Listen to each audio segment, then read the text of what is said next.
Então vamos lá, pessoal, vamos começar então a nossa 7ª aula aqui do curso. E aí, se vocês bem lembram, né, na aula passada a gente finalizou a aula antes de finalizar aquele caso 3 daquilo que nós estávamos vendo. Então vamos dar só aqui uma relembrada no que é que a gente estava vendo para a gente se situar, tá? Então é o seguinte, pessoal, a gente estava vendo aqui técnicas de integração de funções racionais através de uma expansão em frações parciais, ok? Por expansão em frações parciais. Ou seja, a gente está vendo como que a gente calcula integral de funções quocientes de dois polinômios, basicamente, tá? Ou seja, como que a gente calcula integral de funções desse tipo aqui. Tudo bem? Aí, muito bem. Depois de uma longa discussão, né? A que conclusão que a gente chegou? A gente chegou à conclusão, pessoal, que existe como se fosse um algoritmo para a gente fazer esse cálculo, tá certo? Existem passos muito bem determinados que a gente deve fazer para a gente resolver esse tipo de integral. Primeiro passo, qual que é? Bom, primeiro passo é a gente checar se o grau do numerador, que é do grau do polinômio p, ele é maior ou igual do que o grau do polinômio q de x. Ok? Se por um acaso esse for o caso, então a gente vai para o segundo passo, digamos assim, que é o quê? A gente fazer a divisão do polinômio p pelo polinômio q, tá? Então a gente faz a divisão de p por q. Fazendo isso, então a gente vai fazer a divisão de p por q, então está aqui o p de x, a gente vai dividir pelo q de x, ele vai dar um quociente S de x e o resto vai ser um R de x, onde necessariamente o grau do resto é estritamente menor do que o grau de Q. Ok? Isso é sempre possível de ser feito, né?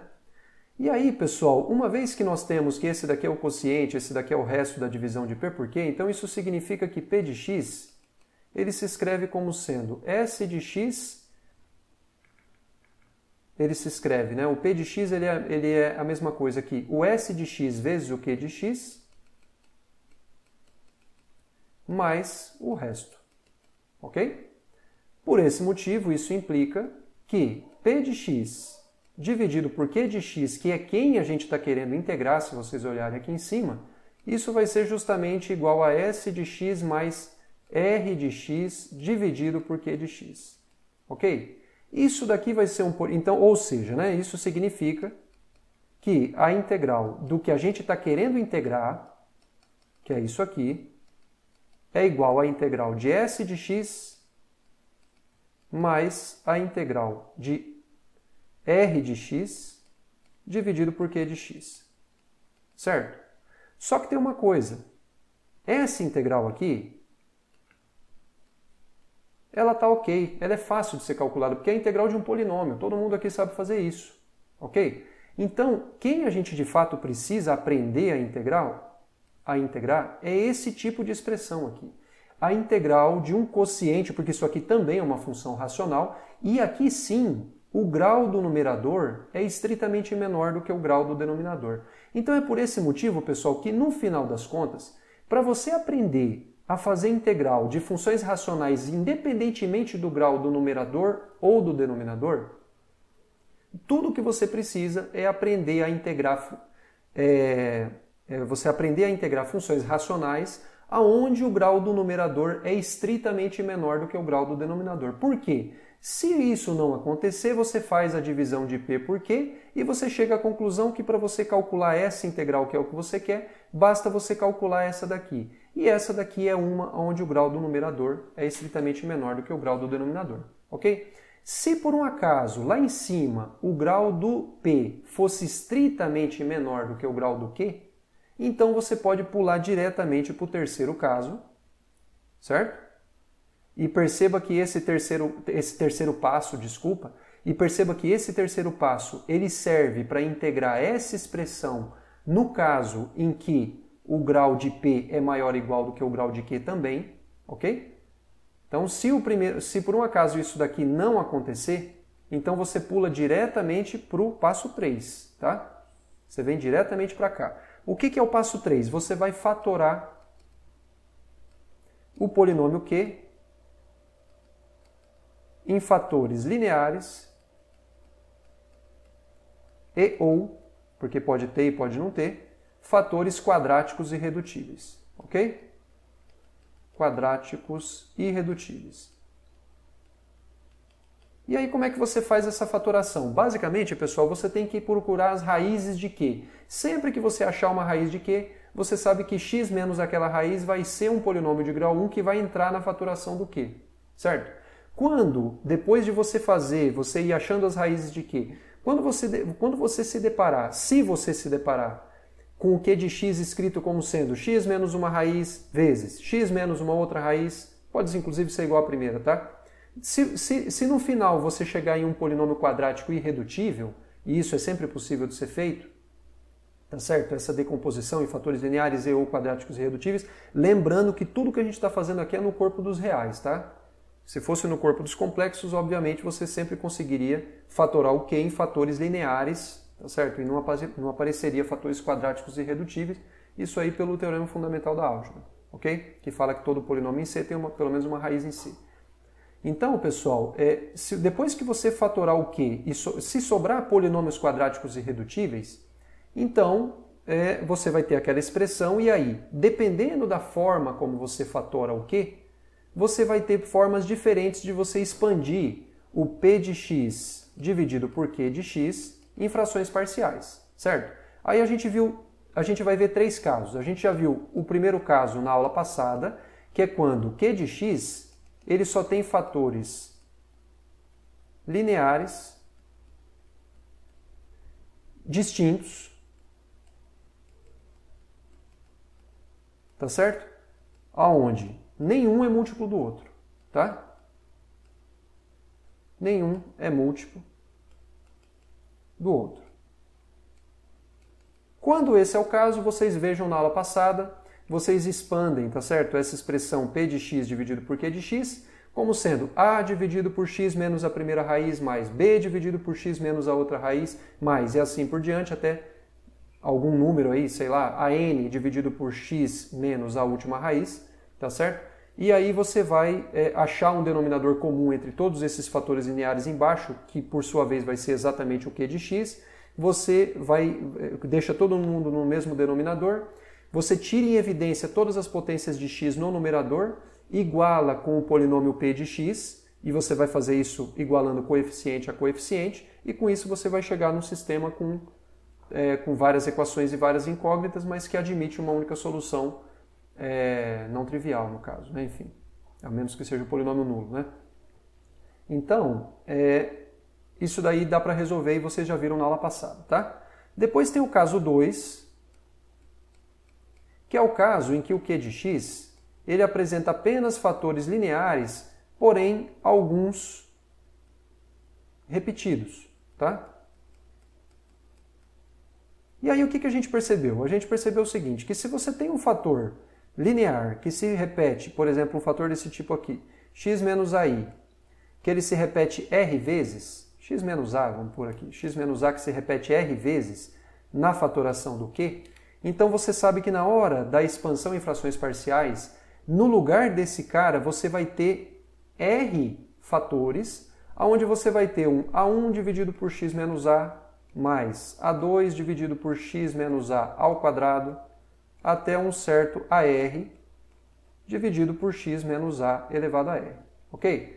Aí você vai achar, claro, né, depois que você fizer toda a decomposição, colocar todos os fatores, inclusive aqueles que não se repetem e eventualmente os quadráticos irredutíveis, você vai achar um denominador em comum, que obviamente vai ser o próprio Q de x, e faz o mesmo procedimento do que você fez no caso 1, tá? Qual que é o caso 3, que é justamente o que eu gostaria de explorar com vocês aqui? Vamos a ele. O caso 3 é justamente quando você tem fatores quadráticos irredutíveis na expansão do Q de x, tá?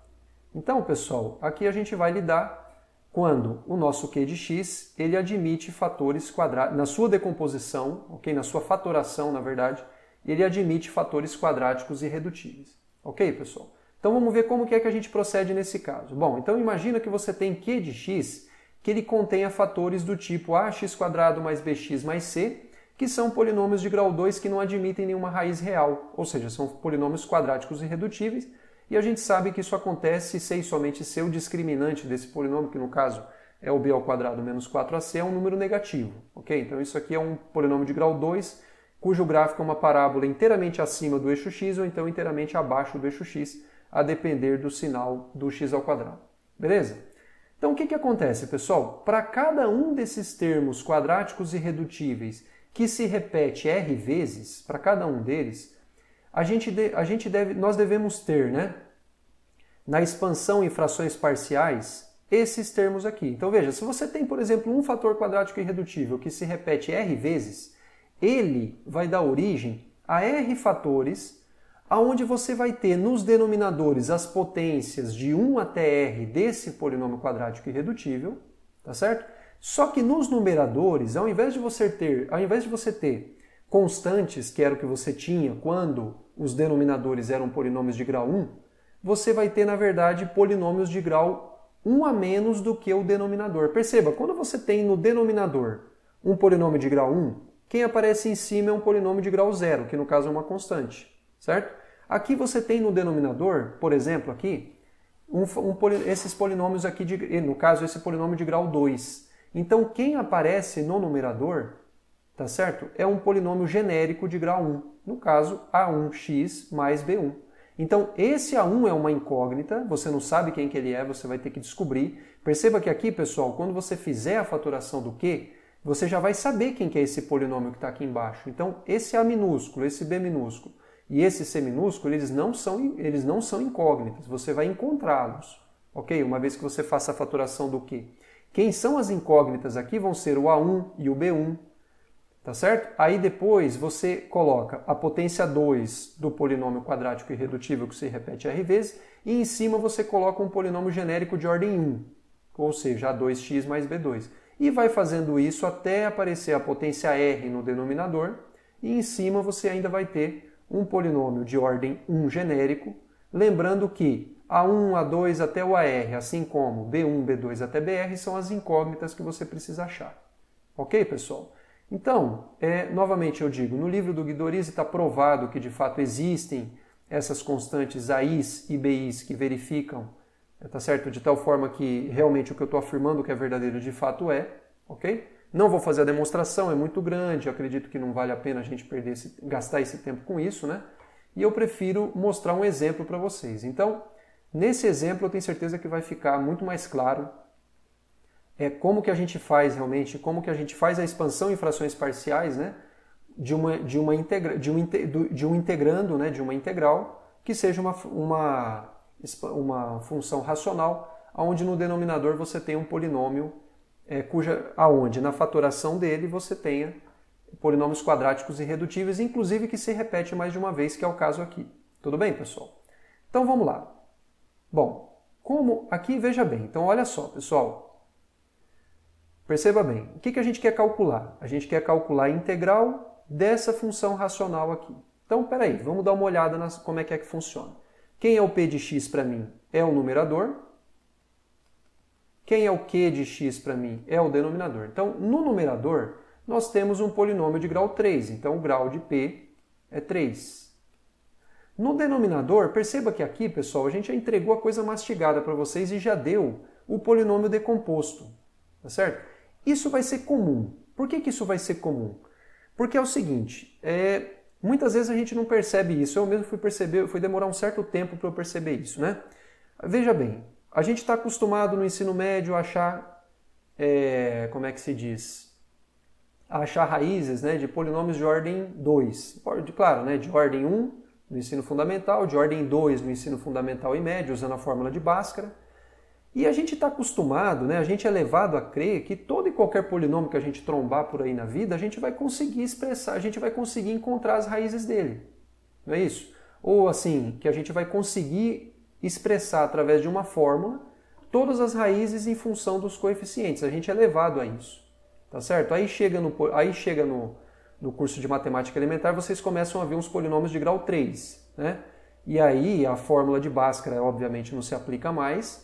Até existe uma fórmula, né, que expressa em função dos coeficientes desse polinômio de grau 3 as raízes desse polinômio, ok? Só que é uma fórmula enorme, impraticável, ninguém lembra, se você perguntar aí na rua ninguém vai saber. Ela existe, foi feita por alguns italianos aí, acredito que no século XV, se bem me lembro, tá? No século XVI ou no século XV. Mas é uma fórmula muito pouco prática, mas existe. Então o que o pessoal costuma fazer? Usa aquelas coisas lá, né, das relações que as raízes têm, né? Se for uma raiz real, então tem aquelas relações, né, entre o numerador tem que dividir, né, e o denominador também, os dois vão ter que dividir o termo de maior grau e também o termo independente, tem uma coisa parecida com isso.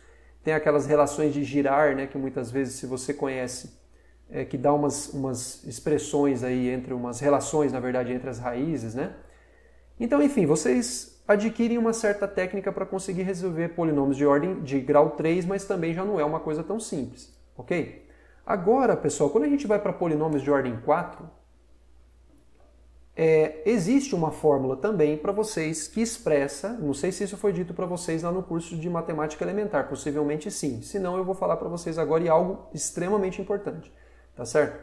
Quando você tem um polinômio de ordem 4, até existe uma fórmula também, se não me engano a fórmula de Tartaglia, se bem me lembro, que expressa as raízes em termos dos coeficientes, só que é uma fórmula absurdamente grande, ok? Bem maior do que a de ordem 3, que já era impraticável. Então essa é basicamente assim, muito difícil de você utilizar.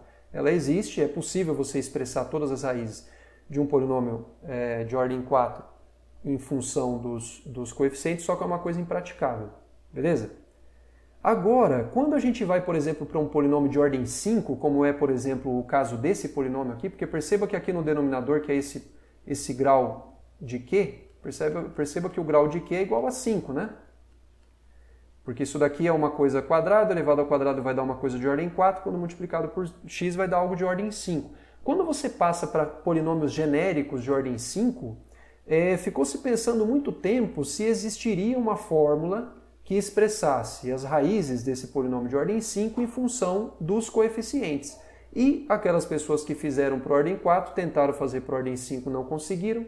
Esse problema ficou em aberto por muitos e muitos anos, até basicamente o século XIX, tá certo? Quando um francês que se chamava Évariste Galois, ele descobriu que não existe fórmula que permita você expressar as raízes de um polinômio de ordem 5 genérico em função dos coeficientes, tá certo? Não é que não se conhece essa fórmula, ele mostrou que não existe, não é possível você escrever, tá certo? E isso daí, pessoal, foi uma coisa muito surpreendente. Esse Évariste Galois, não sei se vocês chegaram a conhecer alguma coisa da história dele. Se vocês não conheceram, eu aconselho que vocês o façam, porque é uma história muito interessante, tá? Procurem aí no YouTube, Évariste Galois, tudo bem? Era um francês, não sei, eu espero que seja assim que se escreva, tá? É possível que não seja exatamente assim. Ele morreu muito jovem, num duelo lá, por conta de uma pessoa que ele gostava e foi desafiado, ele acabou, enfim. E foi um cara que morreu muito novo e ele deixou contribuições muito importantes para a matemática. Se ele tivesse morrido mais tarde, certamente muita coisa que o pessoal só conseguiu fazer muito tempo depois, ele provavelmente teria feito antes, porque era um cara absolutamente talentoso, assim, num nível, no mais alto grau que a gente possa pensar, sabe?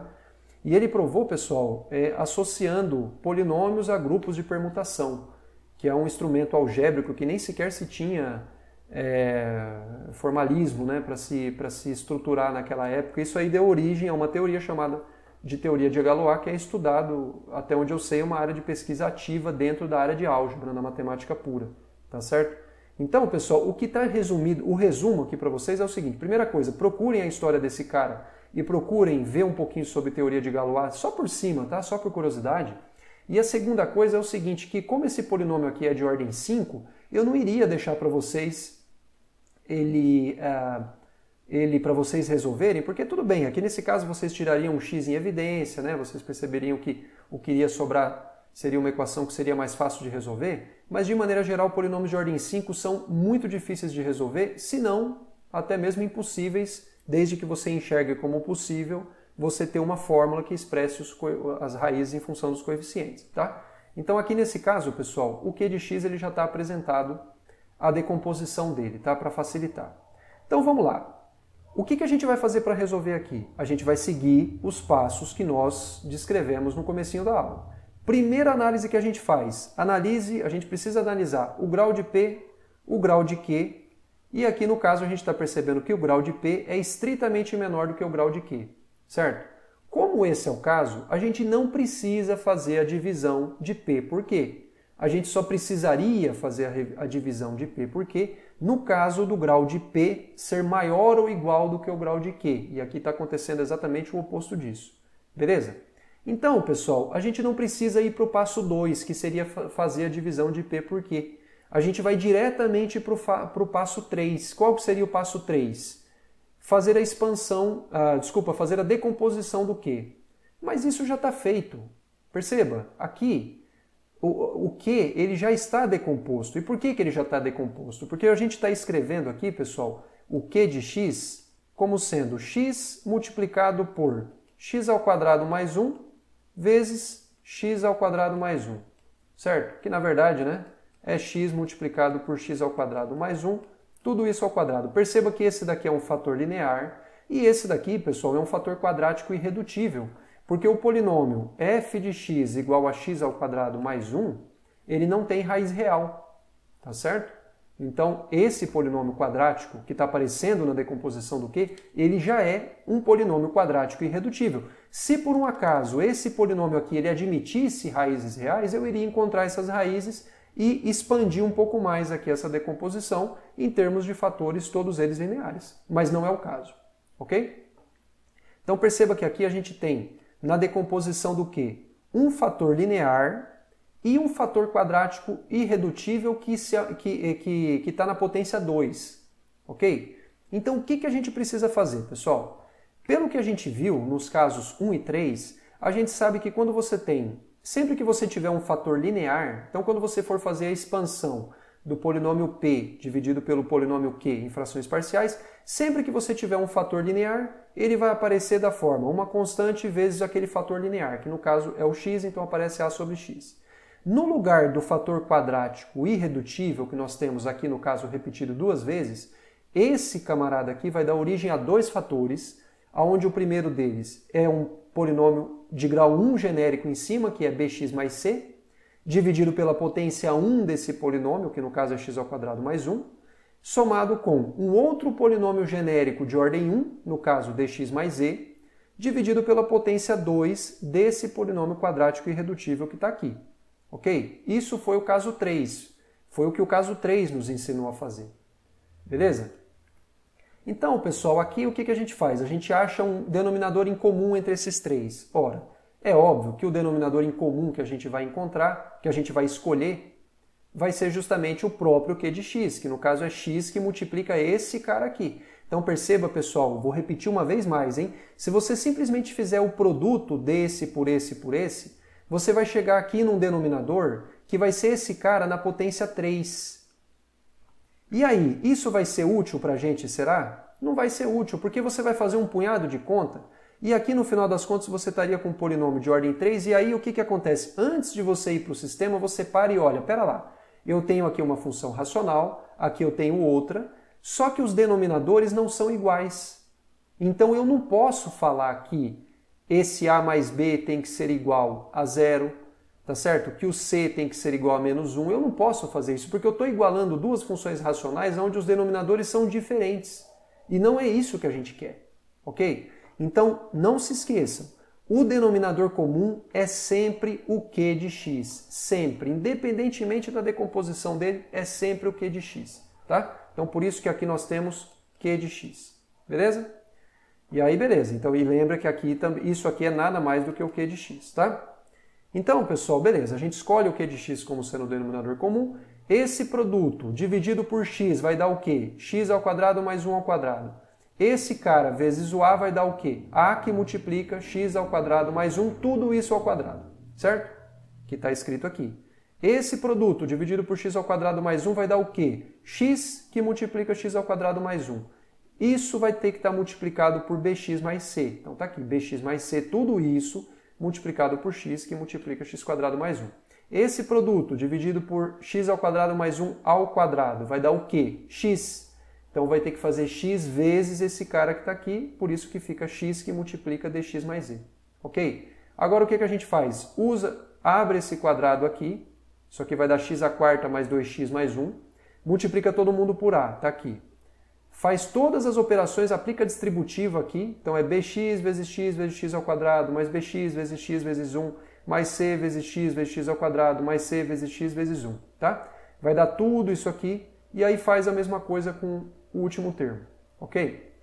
Depois de feito isso, o que você faz? Tire em evidência as potências de x, todas elas, tá? Mesmo aquelas que não aparecem aqui, não tem problema. E aqui a potência de x que está é x elevado a zero, tá?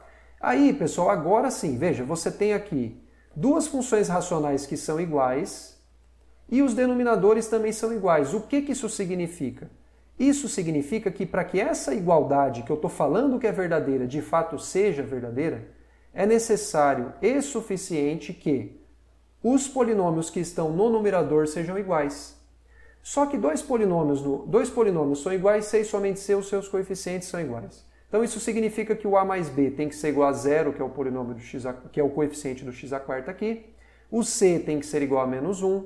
2a mais b mais d tem que ser igual a 2. C mais z tem que ser igual a menos 1. E o a tem que ser igual a 1. Tá? Esse é o sistema que eu acabei de repetir para vocês. Ok? Aí, pessoal, vocês têm que estudar um pouco como é que faz para resolver um sistema linear. Tá certo? Então, eu sei que nem todo mundo viu isso daqui com o cuidado enfim, que poderia ter visto ou que teve acesso a um material bom para ver, né? Tanto no ensino médio quanto eventualmente em cursos aí do ano passado. Mas assim, o que eu posso dizer para vocês, pessoal, é que existe uma técnica muito simples para vocês resolverem esse tipo de sistema, que é chamada técnica do escalonamento, né? Quando você faz o escalonamento, a tendência, claro, isso é mais utilizado para sistemas assim que são menos esparsos, ou seja, sistemas onde você não tem tantos zeros como coeficientes aqui. Aqui está muito claro, né, que o c é igual a menos 1, o a é igual a 1, então você pode substituir aqui o a por 1 e já encontra que o b tem que ser menos 1, não é? Aqui você substitui o c por menos 1 e já encontra que o e tem que ser igual a 0, tudo bem? E aí você substitui tudo aqui, você também já chega que o d tem que ser igual a 1 e acabou, não precisa nem fazer isso. Mas, quando você tem sistemas onde os coeficientes não têm em número, eles não estão assim. Quando a matriz dos coeficientes do sistema é uma matriz que não é muito esparsa, ou seja, é uma matriz que não tem muitos zeros, aí o aconselhado é que vocês façam por escalonamento, tá? E aí, pessoal, no YouTube tem 1 milhão de vídeos lá do pessoal que vai inclusive explicar com uma didática melhor do que a minha e com mais tempo do que aquele que eu tenho, tá? Mas o que eu quero dizer, pessoal, é assim, conforme a gente vai passando a formação da gente, vai ficando uns buraquinhos, que a gente não, ou uma aula que a gente não prestou atenção, ou uma aula que o professor não trabalhou tão bem, tá certo? Ou um momento que a gente estava num momento difícil da vida e não conseguiu estudar como deveria.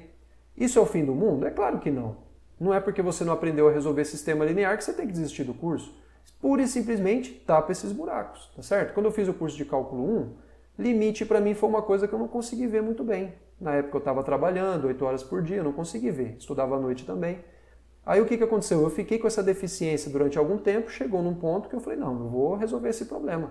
Comecei a estudar limite, pronto, resolvi o problema. Hoje em dia eu pego um limite para resolver, não tenho problema com isso. Mas já tive. Então, isso acontece com todo mundo, tá? É normal, uma coisa absolutamente normal. Mas muito bem, o que a gente fez? A gente resolveu o sistema linear e achou as soluções, o A, o B, o C, o D e o E.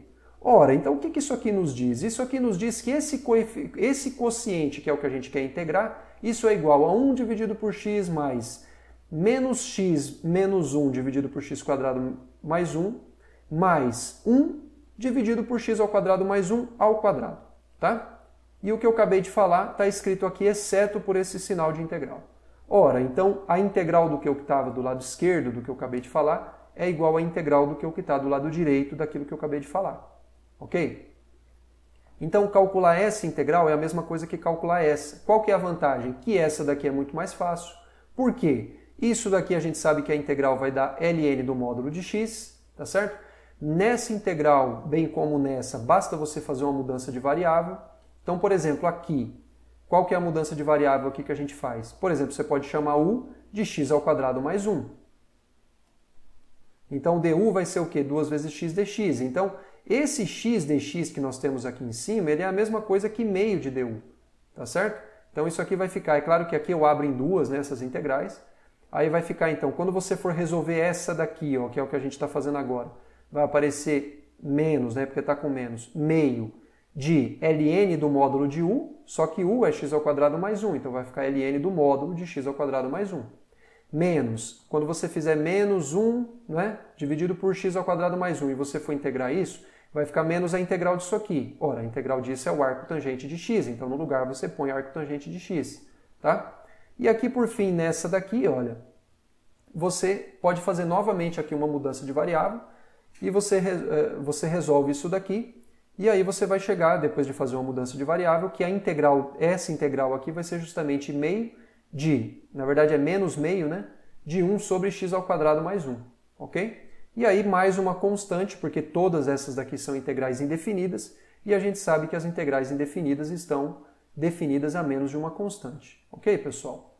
Enfim, aquela integral que a gente estava procurando é exatamente igual a essa expressão aqui.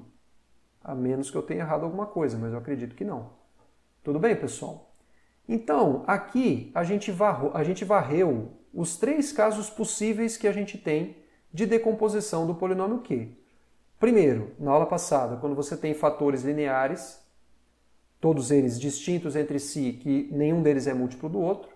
Depois a gente viu quando você tem fatores lineares que se repetem. E por fim, a gente viu no caso 3, quando você tem fatores quadráticos irredutíveis, inclusive que se repetem. Ok, pessoal? Então, é assim, isso aqui é trabalhoso, mas isso aqui não é difícil e nem complicado. Tá certo? É pura e simplesmente vocês fazerem alguns exercícios que não precisa nem ser muito. Pode ver que a lista que eu passei, inclusive, nem tem tantos assim, que vocês não vão ter problema com isso daqui. Tudo bem, pessoal? Só que tem que fazer os exercícios. E outra coisa, não adianta chegar aqui no fim e não saber resolver essas integrais que aparecem aqui, não saber fazer essas mudanças de variáveis elementares que aparecem aqui. Tudo bem? Então, tem que tomar um pouco de cuidado também com isso. Beleza? Ok, pessoal. Então é o seguinte, ó. Bom, vamos recapitular, não é recapitular, né, mas vamos começar a olhar um pouco mais de longe para aquilo que a gente vem estudando até o momento para a gente entender o porquê que é que a gente vai fazer o que de fato a gente vai fazer agora, tá? Bom, vamos lá. A gente viu o conceito de integrais indefinidas, né? E sempre se aplicando a funções definidas em intervalos, ok? E depois também a gente viu o conceito de integrais definidas, né? Quando você faz a integral de a até b, sempre lidando em intervalos limitados. Então era sempre quando você estava ali, né, entre 2 valores reais a e b, correto? E para fins da definição aqui da integral, né, enfim, para fins de integração, tudo que a gente fez foi considerando funções limitadas, tá certo? Então a gente não permitiu a gente trabalhar com funções ilimitadas, até porque vocês percebam que quando você faz a soma de Riemann, né? Se você tiver que uma função ela pode explodir no intervalo, então você vai ter problema se você pegar como aqueles CIs, aquele ponto onde ela explode, tá certo? Então, isso daí não é aquela fórmula de integração, aquela definição de integral definida que a gente viu, ela não se aplica para funções ilimitadas, tudo bem? Então, o que a gente vai fazer agora, pessoal? A gente vai, digamos assim, usando de um artifício, a gente vai conseguir calcular integrais de funções entre 2 pontos, ainda que, claro que isso vai acontecer em certos casos, tá? Ainda que essa função ela possa explodir, ou seja, ela possa ser ilimitada dentro desse intervalo, tá? Em alguns casos a gente vai conseguir calcular essa integral. E da mesma forma, a gente também vai, em alguns casos, conseguir calcular integrais de funções que, por exemplo, podem ser limitadas, que porém estão definidas em um intervalo ilimitado, tipo assim, de a até mais infinito, ou de menos infinito até a. Tudo bem, pessoal? Basicamente isso que é o que a gente vai ver na aula de hoje e vai fechar o conteúdo da P1, tá? Então vamos lá.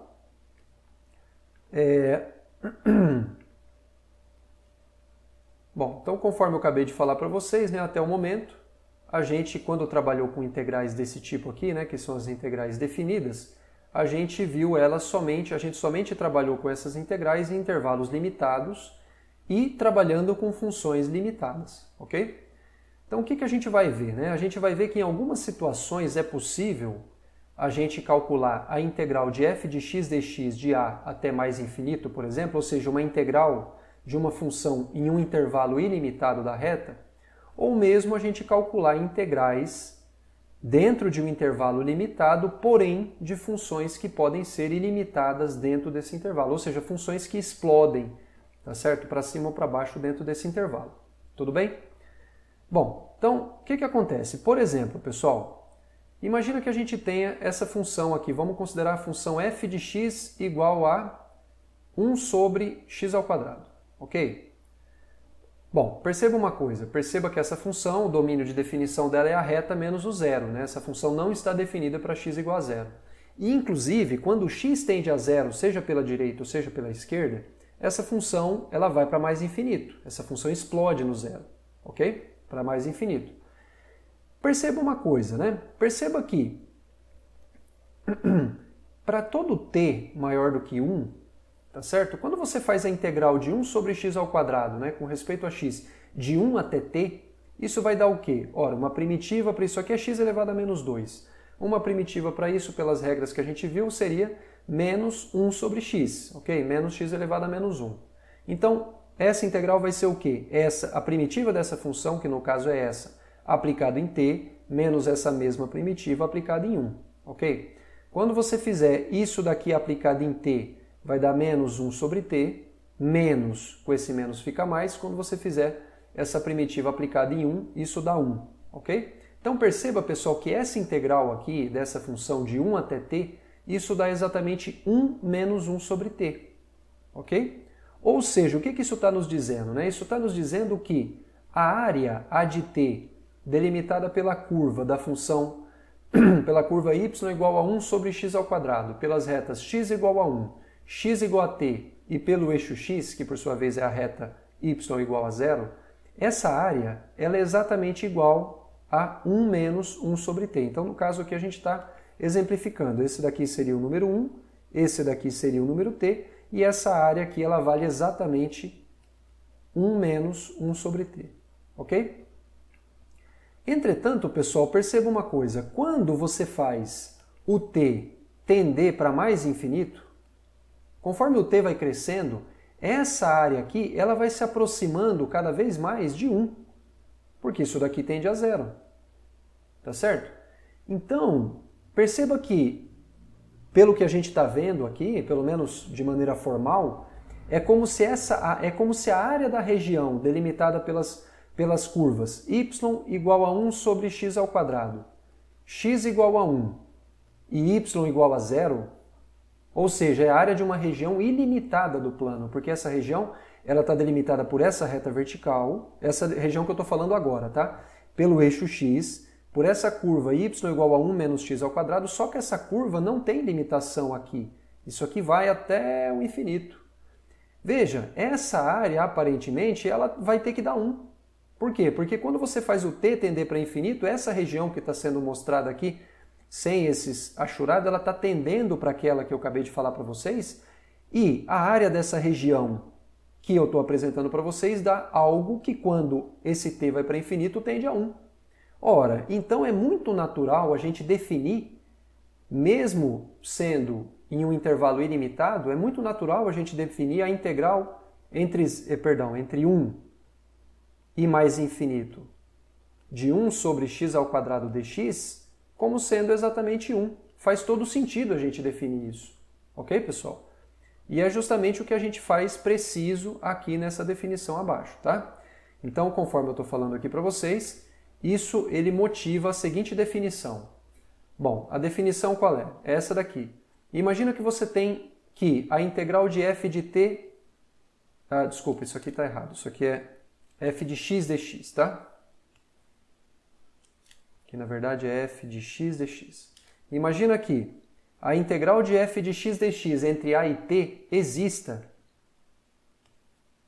Imagina que exista essa integral para todo t positivo, tá certo?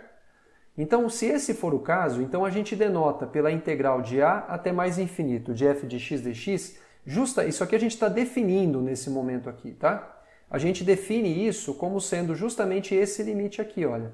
O limite da integral de a até t de f de x dx, ok? Então, sempre que você tem integrais desses tipos aqui, desses tipos que a gente costuma dizer são as chamadas integrais impróprias, essas integrais elas sempre correspondem a um limite, certo? Por exemplo, sempre que você tiver um intervalo ilimitado onde você está integrando uma função, esse valor de integral sempre corresponde a um limite. No caso, aqui vai ser quando vai ser o limite da integral de f de x dx entre a e uma variável que vai substituir esse mais infinito, quando essa variável tende para esse cara aqui, que é o que está escrito, ok? Isso sempre vai estar bem definido caso esse limite exista, porque pode muito bem acontecer desse limite não existir. Ok, pessoal? Inclusive, ainda que esse limite ele não exista, mas ele dê mais infinito, então a gente pode escrever que essa integral é igual a mais infinito, tá? Faz sentido isso também. Beleza? Bom, analogamente, a gente define o que é a integral de menos infinito até b de f de x dx, é óbvio. Então a definição seria assim. Imagina que para todo t positivo, a integral de t até b de f de x dx está bem definida, ok? Então, a gente define a integral de menos infinito até b de f de x dx como sendo o limite do quê? Quando t vai para menos infinito, da integral de t até b de f de x dx, caso esse limite exista, ok? Por isso que eu digo analogamente, é de uma maneira absolutamente análoga, ok? Inclusive, pessoal, se por um acaso ambos esses números reais aqui, olha, a integral de f de x dx, então imagina que esse limite exista, tá, como um número real. Ou seja, né, a integral de a até mais infinito de f de x dx exista. E imagina que também a integral de f de x dx de menos infinito até a também existe, tá? Então, suponha que ambos esses números reais aqui existam. Ok? Então, se esses dois números estiverem bem definidos, então a gente define inclusive a integral de f de x dx na reta toda como sendo exatamente a integral de menos infinito até a de f de x dx mais a integral de a até mais infinito de f de x dx. Ok, pessoal? Então, com isso, a gente consegue integrar algumas funções, pelo menos, em cima de intervalos ilimitados da reta. Beleza? Então, vejamos aqui alguns exemplos, né? Então, por exemplo, determine se essa integral aqui, a integral de 1 até mais infinito de 1 sobre x dx, é convergente. O que a gente quer dizer com isso, pessoal? A gente diz que, embora isso aqui não esteja escrito, tá? Mas é a linguagem que os livros costumam utilizar. A gente diz que essa integral ela é convergente se, por um acaso, ela for igual a um número real, ou seja, ela vai ser convergente desde que o limite que deu origem a ela, que no caso é o limite da integral de 1 até t de 1 sobre x dx, quando t vai para mais infinito, a gente fala que essa integral é convergente desde que esse limite exista e dê um número real. Tudo bem? Então é isso que a gente precisa saber aqui na hora de resolver esse exercício, ou seja, na hora de ver aqui esse exemplo. Tudo bem, pessoal? Então aqui no caso perceba uma coisa, olha, perceba que para cada t maior do que 1, perceba que a integral de 1 sobre x dx de 1 até t vai dar o quê? Ora, isso daqui é um intervalo positivo, tá certo? A integral de 1 sobre x dx, a gente sabe que é sempre igual a ln do módulo de x, tá certo? Como a gente está num intervalo onde o x é sempre positivo, então isso corresponde ao ln de x mesmo, tá?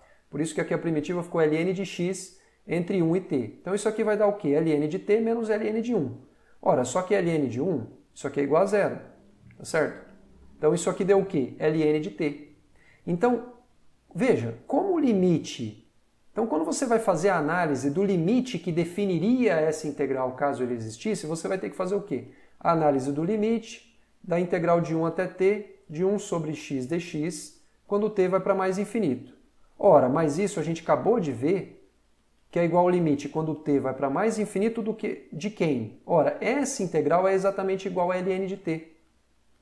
E a gente sabe, pessoal, que o ln de t, embora cresça muito devagar, ele cresce e ele explode para mais infinito quando t vai para mais infinito.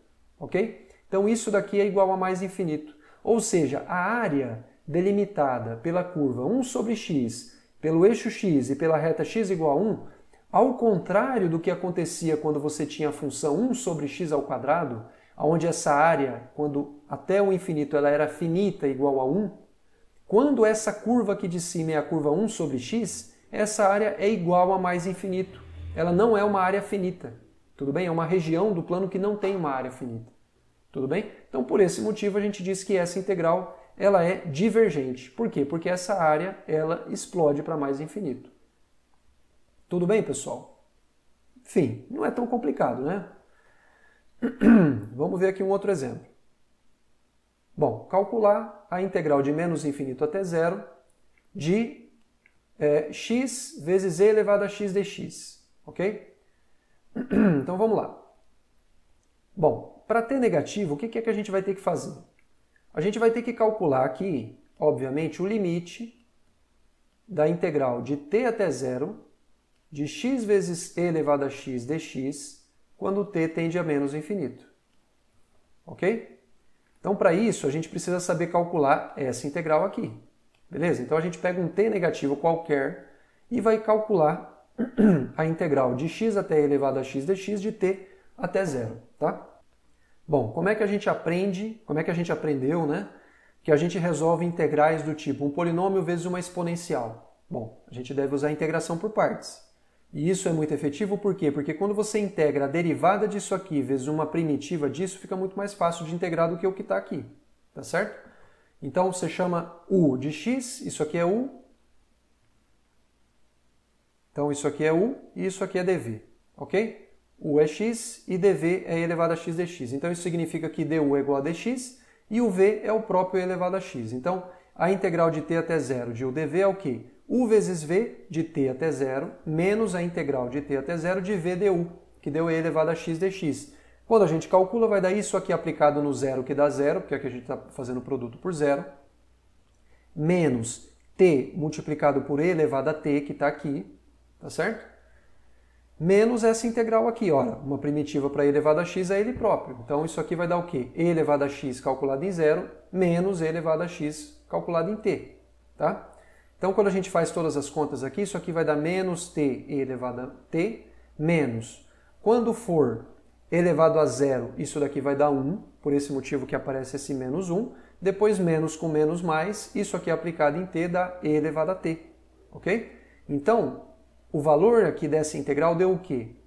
Menos t vezes e elevado a t, menos 1, mais e elevado a t. Ok?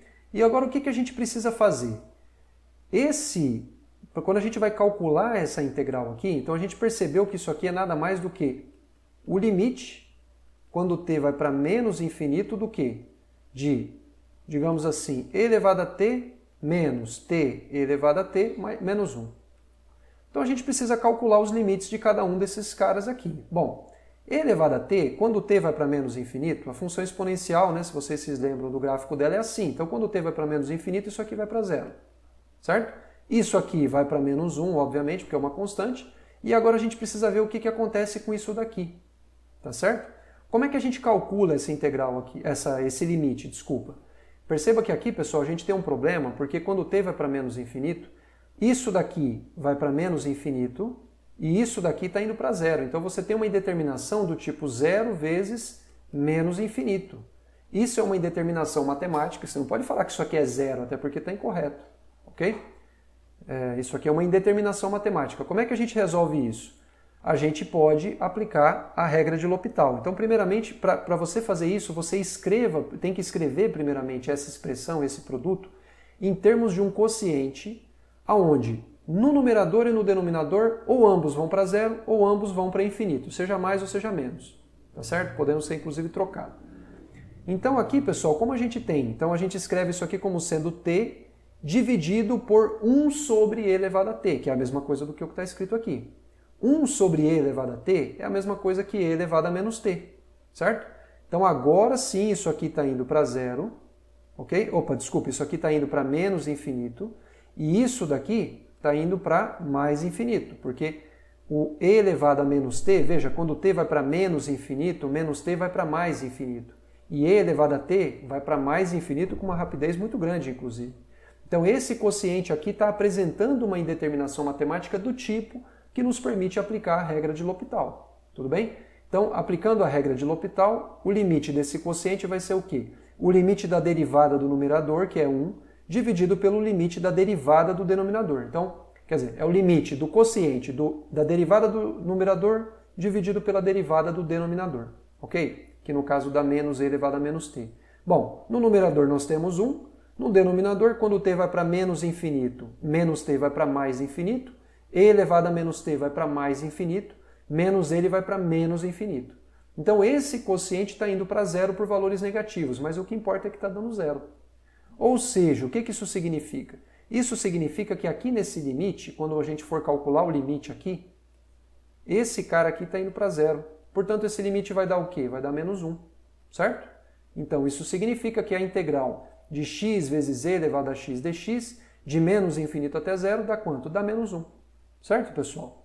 Então, não é tão complicado, né? Acho que vocês vão concordar comigo que não é tão complicado. Basicamente, vocês têm que resolver uma integral e depois um limite, ok? Bom, vamos ver ainda um exemplo a mais. Então tá aqui. Vamos calcular a integral de menos infinito até mais infinito de 1 sobre 1 mais x ao quadrado dx. Tá certo? Perceba, isso daqui é uma função limitada, ok? Essa função não tem singularidade, ou seja, ela não explode para lugar nenhum, porque para explodir o x ao quadrado teria que ser igual a menos 1, e ele jamais vai ser, tá certo? Então isso daqui é uma função limitada, bonitinha da reta real. Bom, o que acontece? Acontece que ela está definida em cima de um intervalo ilimitado, que é de fato a própria reta, né? De menos infinito até mais infinito. Então como é que a gente resolve isso? Bom, primeiramente a gente vai fazer o seguinte, vamos calcular a integral de 0 até mais infinito dessa função, vamos torcer para isso ser possível de ser calculado. Depois a gente calcula a integral de menos infinito até zero dessa mesma função e torce para isso também dar um número real, ok? Se essas duas coisas acontecerem, pela definição que nós vimos, a integral de menos infinito até mais infinito dessa função vai ser o quê? A soma dessa integral com essa daqui. Então tudo que a gente precisa fazer é calcular duas integrais impróprias, a saber, essa e essa. Ok? Então vamos lá. Essa integral, vamos ver se ela está bem definida, né? Quer dizer, vamos ver se ela converge para um número real. Integral de 0 até mais infinito de 1 sobre 1 mais x ao quadrado dx. Bom, isso aqui vai ser o quê? O limite da integral entre 0 e t, quando t vai para mais infinito, dessa função aqui, certo? Bom, uma primitiva, né, para 1 sobre 1 mais x ao quadrado, a gente já sabe que é arco tangente de x. Tá? Então aqui, na verdade, é arco tangente de x. Então, isso aqui vai ser o quê?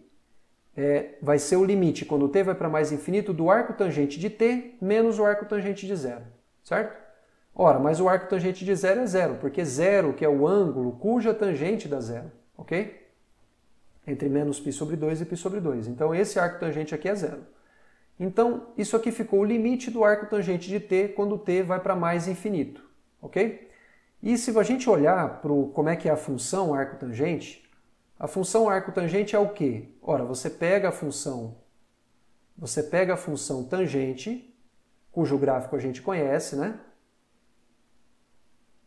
Alguma coisa parecida com isso daqui. A gente sabe que essas retas aqui, menos π sobre 2 e π sobre 2, são assíntotas verticais, né? E aí você pega esse gráfico e você rebate ele com respeito à identidade, né? Para você obter a função arco tangente, não é isso? Então, quando você rebate com respeito à reta y igual a x, você vai ter o quê? Você vai ter um gráfico mais ou menos assim, olha. Essa assíntota vertical aqui vai virar uma assíntota horizontal aqui, e essa assíntota vertical vira uma assíntota horizontal aqui. Ok? Então vai ser assim, olha. Esse daqui é o gráfico da função arco tangente de x. Isso aqui é o gráfico da tangente, isso aqui é o gráfico de arco tangente. Tá? Então quando o t vai para mais infinito, é fácil a gente ver que o arco tangente de t se aproxima de π sobre 2. Então isso daqui dá π sobre 2. Ok, pessoal? Então essa integral é exatamente igual a π sobre 2. tá certo? Agora a gente vai fazer a mesma coisa com essa função aqui. Com a mesma função, só que de menos infinito até zero, ok? Olha, aqui, pessoal, já dá para perceber que essa integral vai dar a mesma coisa. Por quê? Porque essa função é uma função par. Tudo que ela faz para o lado direito, ela faz para o lado esquerdo. Tudo bem? Se você chamar isso aqui de f de x é igual a f de menos x, porque menos x ao quadrado é igual a x ao quadrado. Então, se quiser fazer as contas tudo de novo, pode fazer, mas vai dar π sobre 2, e dá mesmo, olha aqui. Ó. Tudo bem? Então, a gente já sabe que essa integral aqui, ela também é igual a π sobre 2. Resultado, essa integral de menos infinito até mais infinito de 1 sobre 1 mais x ao quadrado é igual a π sobre 2 mais π sobre 2, que por sua vez é igual a π. Tudo bem? E aí aqui, né?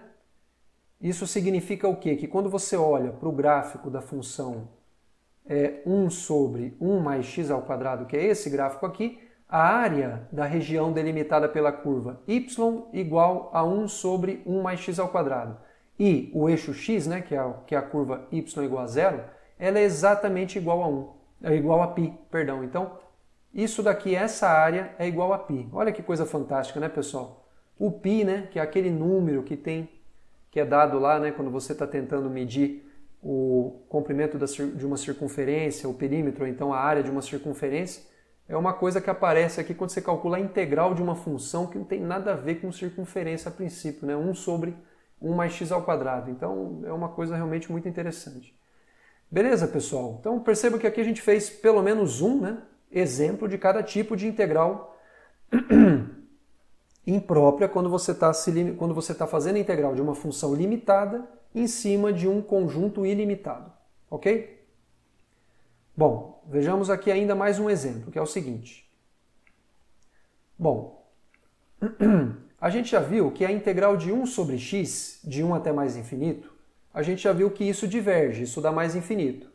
E a gente já viu que a integral de 1 sobre x ao quadrado dx, de 1 até mais infinito, a gente já viu que isso converge exatamente para 1, tá? Então aqui, nesse exercício, a gente está perguntando assim, para quais valores de p, essa integral aqui, olha, a integral entre 1 e mais infinito, de 1 sobre x elevado a p dx é convergente. A gente já viu que quando p é 1, isso aqui diverge, quando p é 2, isso aqui converge. Então, mas a gente quer saber exatamente para quais valores de p isso converge, para quais valores de p isso diverge, tá certo? Então vamos lá, pessoal, olha só. Como a gente já viu, conforme eu falei para vocês, quando p é 1, a integral diverge, tá? Então vamos pegar um p diferente de 1, porque para p igual a 1 a gente não precisa refazer a conta, a gente já sabe que para p igual a 1, essa integral aqui ela dá igual a mais infinito, ok? Então vamos lá, vamos supor que o p é diferente de 1. Bom, se o p é diferente de 1, o que dá essa integral aqui? Independentemente de quem seja o p, tá? Bom, isso aqui vai dar o limite, quando o t vai para mais infinito, dá a integral de 1 sobre x elevado a p dx, de 1 até t. Isso aqui a gente já sabe. Muito bem, o que é isso aqui? Bom, isso aqui é a integral de x elevado a menos p. Como p é diferente de 1, então menos p é diferente de menos 1. E a gente sabe pelas regras de integração desse tipo de função que uma primitiva para isso é x elevado a menos p mais 1 dividido por menos p mais 1. Então, vai ser o limite quando t vai para mais infinito dessa primitiva aplicada em t menos essa mesma primitiva aplicada em 1, que é o que está escrito aqui embaixo. Ok? Bom, então 1 dividido por 1 sobre p a gente tira em evidência, isso aqui sai para fora. E aí ficou o limite quando t vai para mais infinito, né? Quer dizer, 1 sobre 1 menos p multiplicado pelo limite de t elevado a 1 menos p menos 1. Ok? Muito bem, pessoal. Então aqui a gente tirou em evidência 1 dividido por 1 menos p, tá certo? Esse limite aqui dessa diferença deu 1 dividido por 1 menos p vezes o limite quando t vai para mais infinito de t elevado a 1 menos p menos 1, tá certo? E agora a gente vai analisar os dois casos. P maior do que 1 e depois o caso p menor do que 1, tá? Bom, primeiramente o caso p maior do que 1. O que acontece? Quando p é maior do que 1, então menos p é menor do que menos 1. Eu estou multiplicando por menos 1 ambos os lados aqui.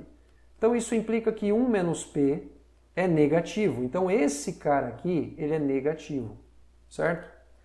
E aí o que acontece? Está sendo t elevado a um expoente negativo. Então isso aqui é como se fosse, esse t elevado a 1 menos p, é como se fosse 1 sobre t elevado a p menos 1, tá certo? E vamos perceber que aqui o p menos 1 é positivo, certo? Então, quando t vai para mais infinito, o t elevado a p menos 1 vai também para mais infinito, e por esse motivo esse quociente aqui vai para zero, tá certo? Como esse quociente aqui está indo para zero, então isso daqui está indo para isso aqui está indo para zero, certo?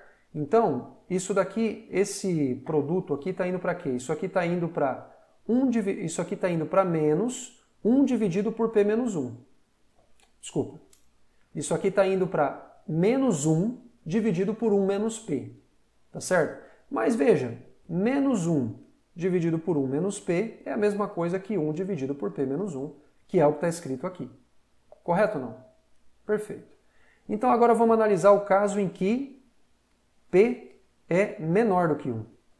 Vamos lembrar que o caso p igual a 1 eu não preciso analisar porque eu já sei que isso dá mais infinito. Tá certo? Então, quando p é menor do que 1, essas contas aqui vão nos dizer que 1 menos p é estritamente positivo, e por esse motivo aqui a gente tem t elevado a 1 menos p, quando, haja vista que 1 menos p é positivo, e quando t vai para mais infinito, isso aqui vai para mais infinito. Então, essa diferença vai para mais infinito, e por esse motivo, haja vista que isso aqui é negativo, tá certo? Então, isso daqui, aliás, 1 menos p, veja, quando 1 menos p, nesse caso, quando p é menor do que 1, que é o caso que a gente está vendo, 1 menos p é positivo, tá certo? Então agora aqui nesse caso, esse camarada aqui é positivo, tá certo? Então, aqui a gente tem mais infinito vezes algo que é positivo, isso dá quanto? Mais infinito, beleza? E aí a gente pode inclusive colocar p igual a 1 também, porque a gente já tinha visto previamente, embora as contas não sejam essas que eu fiz, que quando p era igual a 1, isso aqui dava mais infinito. Então, para resumir tudo, é assim, pessoal. Quando vocês estão olhando para a integrabilidade de 1 sobre x elevado a p a partir de 1, isso vai ser integrável quando p é maior do que 1, e isso não vai ser integrável para p menor ou igual do que 1. Tá certo? Muito bem, vamos prosseguir então. Então, assim, a gente esgotou aqui a exposição quando a gente estava falando de enquanto integrais de funções limitadas em conjuntos ilimitados, era o que eu tinha para falar para vocês, tá certo? Agora, pessoal, a gente vai começar a ver um outro tipo de integral imprópria, tá? A gente vai ver agora integrais de funções ilimitadas em conjuntos limitados. Então perceba que antes a função era limitada, mas o conjunto era ilimitado. Agora trocou. O conjunto é limitado, ou seja, vai estar limitado no intervalo AB, porém a função ela vai poder explodir ou para mais ou para menos infinito dentro desse intervalo. Beleza? Então é isso daí que a gente vai estudar a partir de agora, tá certo? Então agora a gente vai tratar de integrais impróprias, aonde a gente vai estar em intervalos limitados, mas com integrandos ilimitados, ok? Então vamos considerar, pessoal, f uma função contínua no intervalo fechado em A e aberto em B. Então perceba que a função f não será contínua em B, de fato ela nem sequer vai estar definida em B, ok? E vamos supor que a reta x igual a B, que é uma reta vertical, ela seja uma assíntota vertical em B. Ou seja, a função f ela explode para mais ou para menos infinito quando x se aproxima de B, pela esquerda. Tá certo? E vamos supor, pessoal, que esse limite aqui, olha, que quando você calcula a integral de a até t de f de x dx, perceba, toda função contínua ela é integrável dentro de um intervalo, limitado pelo menos, tá? Um intervalo compacto da reta. A gente já viu isso. Então essa integral aqui, para cada t fixo, ele está bem definida. Ok? Então, quando você faz, aqui está errado, isso aqui é t. Quando você faz o t convergir para b, se por um acaso esse limite existir, e vai dar um número real no caso dele existir, isso nos induz a gente a definir o que vem a ser a integral. O que vem a ser a integral de a até b de f de x dx, mesmo que o b não esteja sequer no domínio de definição da f, como sendo exatamente esse limite, quando t tende para b pela esquerda, inclusive, da integral de a até t de f de x dx. Ok? Então, quando esse limite existir, a gente vai definir essa integral imprópria, porque aqui o integrando não é limitado, como sendo exatamente esse limite, tá certo? Ou seja, é como se quando a gente estivesse calculando a área dessa região aqui, mesmo sendo ela uma região ilimitada do plano, porque essa região ela vai explodir para cima, embora ela vá ficando cada vez mais estreita, mas ela explode, essa área vai dar igual a um número real, que é justamente esse número real aqui. Tudo bem? Então, situações como essas motivam a seguinte definição. Então, imagina que você tenha f uma função contínua e um intervalo fechado em A e aberto em B. E uma função que, por sua vez, é descontínua em B. Tá certo? Então, a gente denota a integral de A até B de f de x dx como sendo o limite quando t tende a B o limite quando t tende a B pela esquerda da integral de A até t de f de x dx. Ou seja, se o problema está sendo aqui, nesse camarada aqui, você se aproxima de B pela esquerda, tá certo? Por valores menores do que ele, né? E vai calculando as integrais. Claro, né, pessoal? A gente define esse número real desde que essa integral esteja bem definido, tá? Então, desde que exista tal limite. Subentende-se isso, ok? Eu não vou ficar escrevendo isso toda hora, porque subentende-se isso, tá? Beleza, pessoal?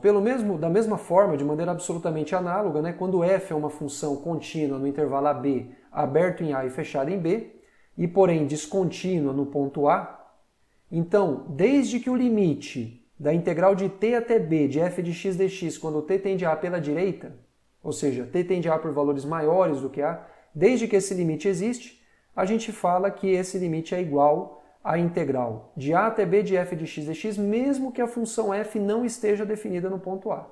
Tudo bem? Então agora aqui, pessoal, a situação é como se fosse outra, né? Quer dizer, é como se a gente estivesse numa situação onde nós temos assim, uma função f que ela explode quando se aproxima de A, e no B ela está bem definida, tá? Então isso daqui é como se fosse o A, isso aqui é como se fosse o B. Como é que a gente calcula, né, essa área aqui, a integral de f de x dx de A até B? Ora, pegue um t positivo, pegue um t à direita do A, calcule a integral de f de x dx de t até b, ou seja, essa área aqui. Claro, né, pessoal, que quando eu estou falando de área, tudo isso se aplica apenas quando a f é positiva, tá? Se a f puder mudar de sinal aqui, vocês bem sabem que essa integral já não corresponde mais à área, mas sim àquela área ponderada, né?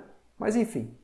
Então o que você faz? Você pega essa área e depois você faz o t tender a A pela direita, ok? Se isso convergir para alguma coisa, essa alguma coisa vai corresponder aqui geometricamente a essa área dessa região ilimitada do plano, cuja notação é justamente essa daqui, que é a integral de f de x dx de A até B.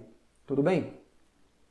E a gente pode, inclusive, pessoal, tratar de integrais de funções ilimitadas onde nós temos uma assíntota vertical interior ao intervalo de integração, ok? Então imagina, por exemplo, que você está na seguinte situação.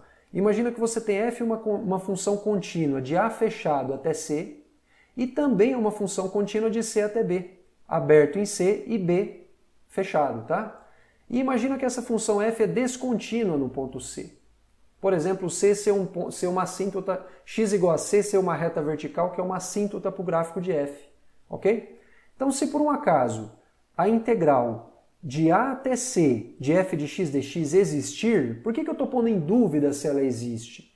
Porque perceba, pessoal, que embora a função f seja contínua, ela não é contínua no intervalo fechado a C. Ela é contínua no intervalo fechado em A, porém aberto em C. Tá certo? Essa função aqui é possível que ela exploda no C, ok? Então perceba que essa integral aqui é possível que ela seja uma integral imprópria. Por exemplo, se a função f tiver na reta x igual a c como uma assíntota vertical, ou seja, se a função f explodir nessa reta, então isso significa que essa integral aqui ela seria uma integral imprópria. Por isso que eu estou colocando no condicional. Se ela existir, e também se a integral, né, que igualmente é imprópria, de c até b de f de x dx, se ambas essas integrais existirem, então a gente define a integral de a até b de f de x dx como sendo a integral de a até c de f de x dx mais a integral de c até b de f de x dx. Tá? Então, pessoal, esse tipo de expressão é para quando a gente está numa situação desse tipo aqui. Olha, eu vou tentar desenhar e dar o meu máximo aqui, tá? Então imagina que você tem aí uma função que ela tem como assíntota vertical, por exemplo, essa reta aqui, x igual a c, tá? X igual a c. E aqui você tem dois pontos A e B. Imagina que o gráfico dessa função é alguma coisa desse tipo aqui, olha.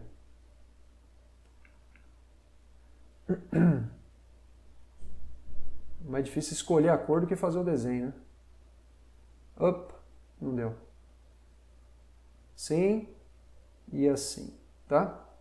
E imagina, pessoal, que a integral imprópria de A até C dessa função, ou seja, né? Imagina que essa área aqui, ela é finita. Embora seja a área de uma região ilimitada do plano, imagina que ela é finita. E imagina também que essa área, né, que por sua vez é a integral imprópria de C até B dessa função, que é a área dessa região do plano aqui, imagina que ela também seja finita. Ora, então é mais do que natural a gente dizer que a integral de A até B dessa função, mesmo essa função não sendo contínua e tendo inclusive uma descontinuidade de segunda espécie, né, em um ponto interior ao intervalo, mesmo assim, é natural a gente dizer que a integral de A até B dessa função é a integral de A até C mais a integral de C até B. Ou seja, né, geometricamente, o que a gente está falando? A área dessa região achurada no plano é a mesma coisa que você fazer a soma dessa região, que é da área dessa região que é ilimitada, somada com a área dessa outra região que também é ilimitada. Tudo bem? Imagino que não é tão complicado, né, pessoal, de entender, né? Tá certo ou não? Alguma dúvida ou não? Tranquilo, professor.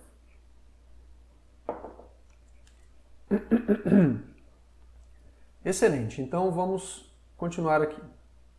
Bom, vamos agora para alguns exemplos, né, onde a gente vai calcular algumas integrais indefinidas, ok? Então vamos lá, a gente vai calcular a integral de 2 até 5 de 1 sobre raiz de x menos 2.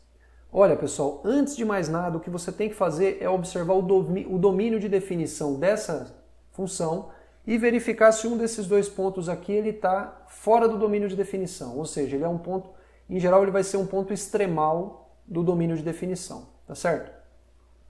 Bom, aqui você tem x menos 2 no denominador, então isso aqui não pode se anular, então é óbvio que x igual a 2 não está no domínio de definição, ok? Mais do que isso, para que isso aqui esteja bem definido, haja vista que você tem uma raiz, você precisa que x menos 2 seja positivo, não negativo, na verdade, né? Tem que ser maior ou igual do que zero. Mas por outro lado também não pode ser zero, né? Porque está no denominador. Então o domínio de definição dessa função aqui é o quê, né?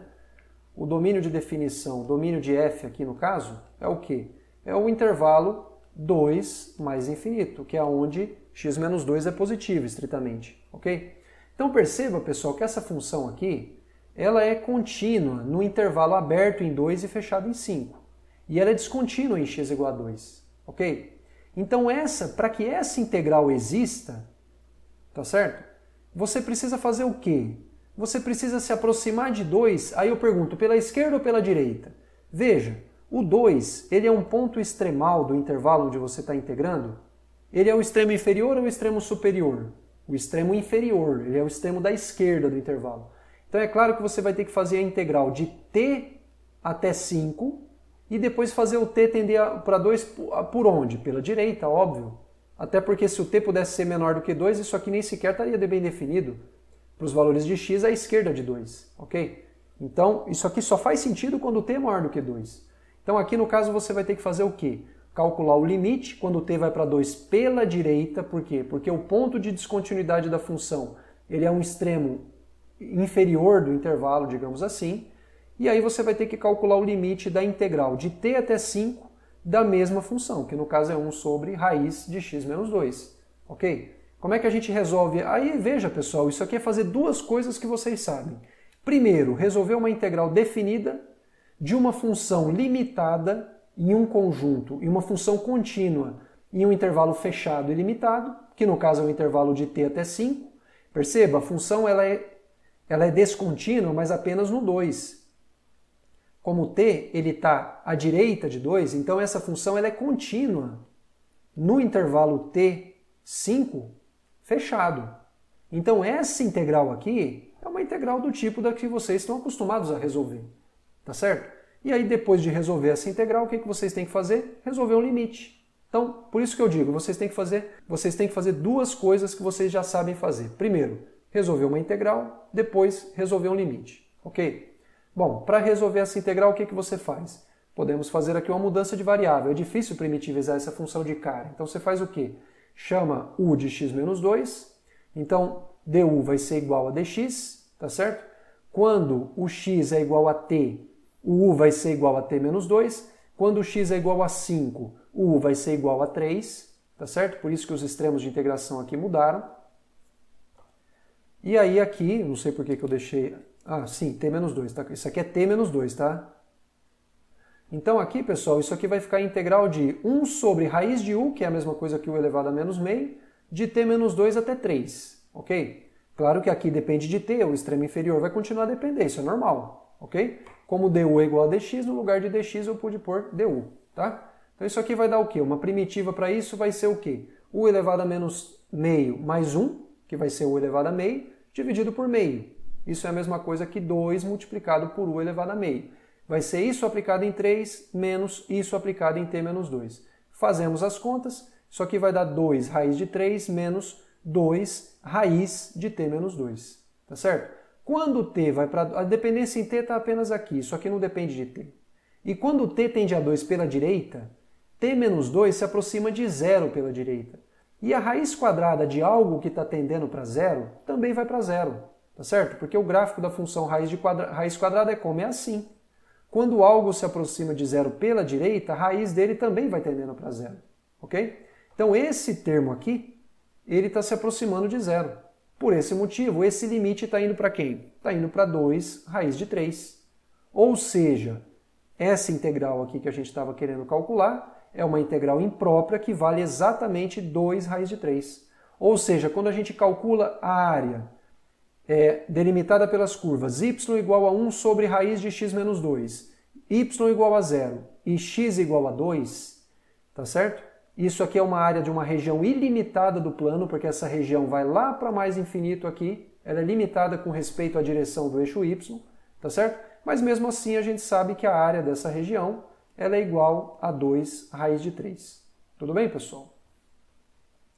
Então olha, pessoal, a que nível que a gente chegou, hein? A gente não apenas usou integrais para calcular áreas que a gente não conseguia calcular, né, do plano, mas mais do que isso, a gente está conseguindo calcular áreas finitas de regiões ilimitadas do plano. A gente nunca tinha feito isso. Vocês nunca tinham feito isso antes de estudar cálculo 2. Tá certo? Vocês só sabiam calcular áreas do quê? Digamos assim, de polígonos, né, fechados e que você pode triangular, ou então de uma circunferência, de um círculo, ou no máximo aí de uma elipse, né? Mas esse tipo de coisa aqui a gente não sabia fazer, tá certo? Então, é muito interessante isso aqui que a gente está fazendo, tá? E aí, pessoal, já caminhando para o fim, vamos determinar, né, se a integral da secante de x dx de 0 até π sobre 2, ela converge ou ela diverge, tá? Vamos determinar se essa integral aqui, isso daqui corresponde a um número real, caso em que ela convergiria, ou então se isso daqui não é um número real, ou seja, caso em que isso aqui divergiria. Faz todo sentido a gente falar em converge ou diverge, por quê? Porque isso daqui, na verdade, haja vista que essa integral ela é imprópria, porque o número π sobre 2 ele não está no domínio de definição da secante, certo? Vamos lembrar que a secante é 1 sobre o cosseno, e o cosseno se anula em π sobre 2. Então, como cosseno se anula em π sobre 2, 1 sobre ele, que é a secante, vai explodir quando chega perto de π sobre 2. Tá certo? Aí depende para onde que ele explode. Se você tiver com valores menores do que π sobre 2, né, entre 0 e π sobre 2, você está no primeiro quadrante, o cosseno vai para 0 por valores positivos. Por esse motivo, 1 sobre ele explode para mais infinito. Quando você está no segundo quadrante, ou seja, quando você está entre π sobre 2 e π, o cosseno ele tende... Quando t se aproxima de π sobre 2 pela direita, o cosseno de t ele vai tender a zero, porém por valores negativos. E por esse motivo, 1 sobre o cosseno, tá certo? Vai tender para menos infinito. É por isso que essa curva vai para menos infinito. Então, isso daqui que eu estou apresentando para vocês é o gráfico da função secante de x. E perceba que as retas x igual a menos π sobre 2, x igual a π sobre 2, de fato, todos os múltiplos ímpares de π sobre 2, tá certo? Tanto positivos quanto negativos, vão ser x igual a esses números, vão ser assíntotas verticais para o gráfico da função secante, tá? Então essa integral ela é imprópria. Por quê? Porque esse π sobre 2 ele é um ponto onde essa função não está definida. Beleza? Então vamos lá, vamos tentar determinar, né, se essa integral ela converge ou ela diverge, tá? Vamos lá. Bom, então perceba que essa integral, conforme eu falei para vocês, ela é imprópria, né, como o desenho aqui mostra pra gente, porque o limite da secante de x, quando x tende para π sobre 2 pela esquerda, porque perceba que o intervalo aqui de integração é esse intervalo aqui, né? Ok? Então a gente vai ter que se aproximar de π sobre 2 pela esquerda, tá? Então como esse limite aqui é igual a mais infinito, quer dizer, quando x se aproxima de π sobre 2 pela esquerda, isso aqui vai para mais infinito. Então realmente a integral é imprópria, tá? Então essa integral aqui, pessoal, ela vai ser o quê? Vai ser o limite, caso exista, né? Quando t se aproxima de π sobre 2 pela esquerda, então aqui você vai fixar aqui um t arbitrariamente, né? À esquerda de π sobre 2, porém maior do que zero, vai calcular a integral de 0 até t de secante de x dx, e depois você vai fazer esse t tender para π sobre 2 pela esquerda, tá? Quando você faz esse limite aqui, isso aqui vai dar o quê? Ora, quando você calcula essa integral, a integral da secante de x, a gente já fez naquela aula que a gente estava aprendendo a calcular integrais por substituição trigonométrica. Teve uma das substituições que a gente fez que a gente chegou à conclusão que aparecia no meio da integral que a gente estava querendo calcular a integral da secante de x. E a gente viu que uma primitiva para a secante de x é o ln do módulo da secante mais a tangente de x, certo? Então, a gente vai ter que fazer, isso aqui vai virar o limite quando t vai para π sobre 2 pela esquerda, dessa primitiva aplicada em t, menos essa primitiva aplicada em zero, ok? E aí, o que vai dar? Veja bem. Então isso aqui vai dar essa primitiva aplicada em t, que está escrito aqui, menos essa primitiva aplicada em zero. Então é o limite dessa diferença aqui, tá? Bom, vamos lá. ln de 1 porque aqui, né, quando x é zero, a secante vai dar zero, né? Quando x é zero, aliás, desculpa, a secante vai dar 1, né? Porque o cosseno de zero é 1, e 1 sobre o cosseno dele é 1. Então a secante dá 1, né? Quando x é zero, a secante dá 1, e a tangente dá zero. Então isso aqui vai dar ln de 1, correto? Bom, ln de 1 é zero, então isso aqui desaparece. Então isso aqui ficou o quê? Ficou o limite quando t vai para π sobre 2 pela esquerda, de ln do módulo da secante de t mais a tangente de t. O que acontece? Olha, quando t se aproxima de π sobre 2 pela esquerda, a secante de t vai para mais infinito, certo? E a tangente de t também vai para mais infinito, porque o gráfico da tangente, ela faz assim, e quando t se aproxima de π sobre 2 pela esquerda, a tangente vai lá para mais infinito. Então, essa soma está indo para mais infinito, aliás, né, é aqui embaixo. Essa soma está indo para mais infinito quando t vai para π sobre 2 pela esquerda, e o ln de algo que está indo para mais infinito também vai para mais infinito. Então, essa expressão aqui está indo para mais infinito, razão pela qual esse limite é mais infinito. Ou seja, essa integral aqui, ela diverge. Se a gente fosse responder, essa integral é divergente. Ou seja, essa área aqui, pessoal, que eu estou achurando, é uma área ilimitada. Essa região ilimitada do plano também tem uma área ilimitada. Tudo bem? É isso daí que a gente acabou, essa é a conclusão que a gente acabou de chegar. Beleza? Acredito que isso aqui seja o último exemplo, exatamente. Então agora vamos finalizar com esse exemplo aqui, pessoal, que fala o seguinte, olha, calcule a integral de 0 até 1 de ln de x dx. Então vamos lá. Bom, ln de x dx, ln de x, qual que é o domínio de definição dessa função? O domínio de definição dessa função é o quê? É o intervalo 0 aberto mais infinito, certo? E aqui o zero ele é um extremo de integração, ou seja, ele é um ponto onde a função não é contínua. E mais do que isso, ele é um ponto de tal forma que x igual a zero é uma assíntota vertical para o gráfico, né? Porque a gente sabe que o gráfico da função ln explode para menos infinito quando x se aproxima de zero por valores positivos. Então, essa integral, de fato, ela é imprópria, tá? Então, veja bem, então, essa integral aqui de ln de x dx entre 0 e 1, caso ela exista, vai ser igual a quê? Vai ser o limite quando t tende a zero pela direita, porque aqui você vai tomar um t arbitrariamente próximo de zero, porém pela direita, e depois você vai calcular a integral de ln de x entre t e 1, e depois a gente vai fazer o t tender a zero, tá? Então isso vai ser o limite. Quando t tende a zero pela direita, da integral de t até 1 de ln de x dx. Bom, para quem não lembra, uma primitiva para ln de x é x ln de x, na verdade é x menos x ln de x, ok? Então, para quem não lembra, né, como é que a gente prova isso? A gente usa integração por partes, tá certo? A gente escreve isso aqui como sendo u, então isso aqui é u é igual a ln de x, então du vai ser 1 sobre x dx, e o dv vai ser quem? Igual a dx, dv igual a dx, portanto v igual a x, ok? Então, a integral de u dv vai ser o quê? U vezes v, que é x ln de x, menos a integral de v du. Então eu falei errado, na verdade a primitiva é x ln de x menos x. Essa aqui é a primitiva, tá? Porque aqui deu x ln de x e uma primitiva para isso daqui, né? Já vista que esse cara cancela com esse, uma primitiva para esse daqui seria o próprio x, tá? Então, essa primitiva aplicada em 1 vai ser o quê? 1 vezes ln de 1, que dá 0, menos t vezes ln de t, que está escrito aqui, menos t ln de t, menos uma primitiva para isso, que dá quanto? Vai dar o próprio x, aplicado em 1, vai dar 1, então por isso que dá menos 1, menos, só que já tinha um outro menos, por isso virou mais, essa primitiva aplicada em t deu o próprio t. Então o que que deu isso daqui, né?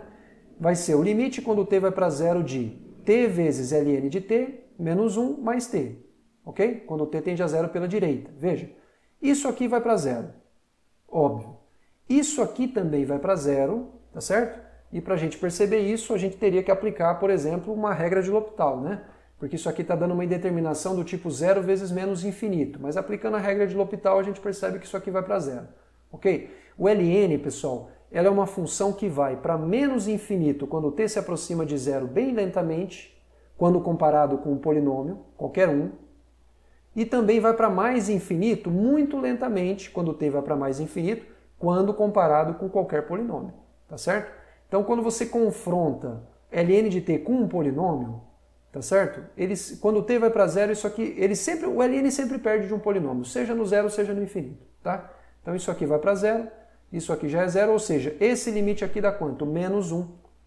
Então, pessoal, quando você calcula a área, entre aspas, tá? Dessa região do plano aqui, essa área vai ser o quê? Vai ser menos a integral do ln de x entre 0 e 1. Por que menos? Porque a função entre 0 e 1, a função ln, ela está abaixo do eixo x. Então a área dessa região não vai ser a integral, vai ser menos a integral. Então, como a integral dá menos 1, essa área aqui, ela vale quanto? 1. Porque é menos essa integral, ou seja, menos 1, que é igual a 1. Tá certo, pessoal? Então, essa integral aqui ela está bem definida, aqui no caso dá menos 1. Tudo bem, pessoal? Bom, era isso daí que eu queria passar para vocês. Isso encerra o conteúdo da P1, tá certo? E, basicamente, era o que eu queria falar para vocês. Agradeço pela atenção